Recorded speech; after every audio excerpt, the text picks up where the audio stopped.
Hey guys, my name is Mike, and today I want to show you how to take solid shapes or silhouettes and turn them into line art like this. And this is going to work both in Manga Studio and Photoshop. I'm working in Manga Studio, but you can any drawing program that has a recorder that allows you to record your actions and play them back. You can create a one button click to do this, or you could just do it manually. I'm going to show you how to do it manually too, so you don't necessarily have to make it an auto action.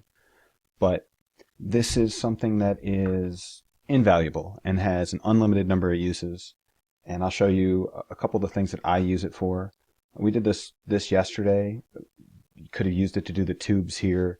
I did use it to make the lines here on Queen Medusa's armor and kind of cheat that to do this color that we did the other day.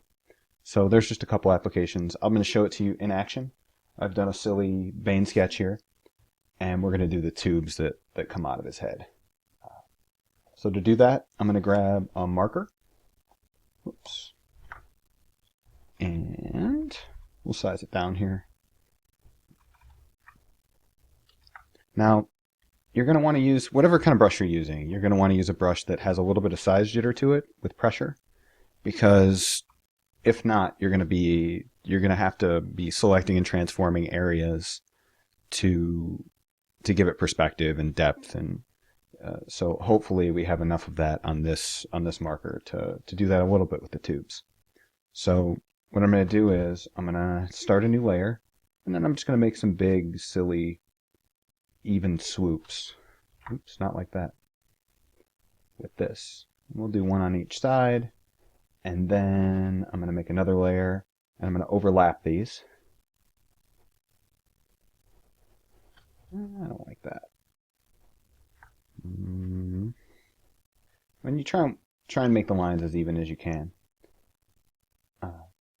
So we'll go back to this layer, and we'll select these top two pieces, and we'll run our auto action, and boom, we've got line art.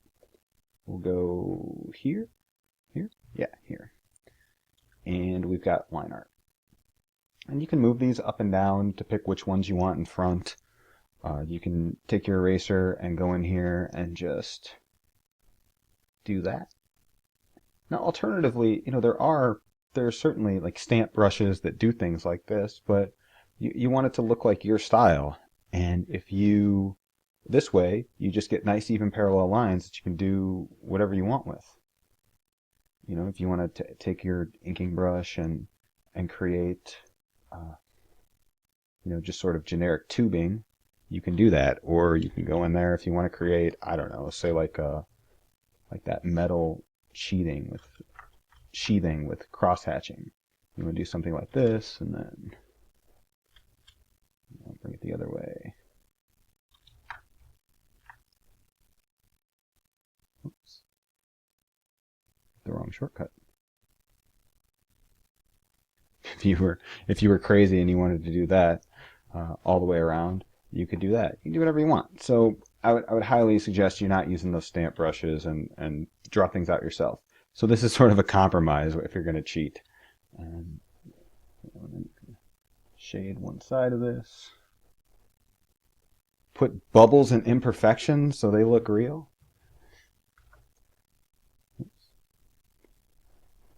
See? Super easy, super fast. Not always useful, but especially in the planning stages, this can be super helpful just for creating construction lines that you can then ink in or create something a little bit more interesting with. I think. Do you think? I don't know. So how do we do it? Super easy. We'll go to the auto action section. Now this is good in Manga Studio and Photoshop. And we are going to go to add auto action. And then we'll go blob to line art. Okay. We need a blob. Let's make a blob. Giant marker. Let's give ourselves a blob.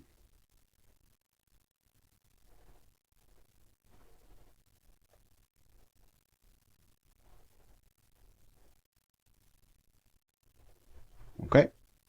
Some kind of silhouetted Shredder character, maybe? I don't know. See what you want to see. It's like looking into a cloud. Okay, so we're going to make a selection here, and we're going to hit record.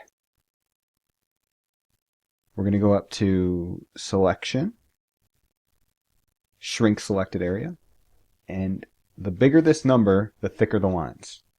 I'm at 600 dpi. For me, line art at 600 dpi is somewhere between 8 and 12 pixels. 20 pixels would be fat lines. You want to make fat lines? Let's make fat lines. This is a big blob.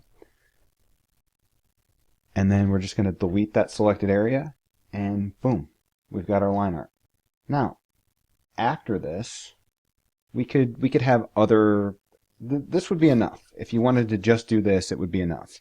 But I usually, at the end of my auto action, sometimes I have it change the drawing color, like right here. You can have it change to white, because I use this when I'm inking, and I just use white and black, and I erase with, rather than using the eraser tool, I like to use the brush head that I'm using. So that's just me.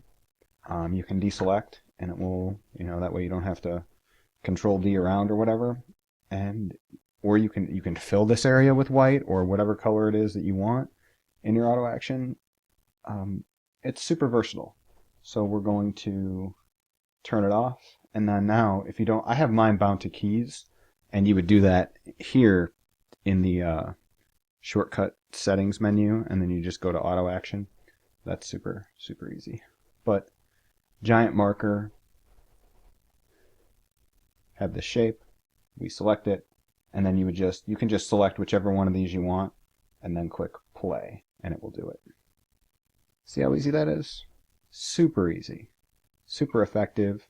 Please leave a comment with how you use this. I know that you can use it for backgrounds, for silhouettes, for tubing, for armor. Those are some of the things that I've thought of. I'd love more reasons to use this thing that I haven't thought of. So, and let everyone else know, if they're going to take the time to make this thing, give them as many uses as possible. So thank you for watching. I'm going to try and make one of these a day for the next 2 weeks or so. I've got maybe 15 little auto actions and tricks that I use to kind of cheat, but without using stamps and things like that. Things like stamps or brushes I even downloaded. Things like this, like they don't give you any control. Even if the size jitter is on, they still don't work very well in perspective. They're good guides, like a chain brush. I'll use a chain brush to create a guide, but then I'll draw over top of it. It's just there to give me the link size. That's how I would use those things. I wouldn't use these. You can't. It's hard for this to have character unless you're going in there and then you're going to re-ink it and give the lines weight and depth, and then add all that stuff. And if you're doing that, it's like, why don't you just draw it to begin with? You'll be happier with the results. So, again, thank you for watching, and I'll be back soon with another one of these silly videos. Take care, guys.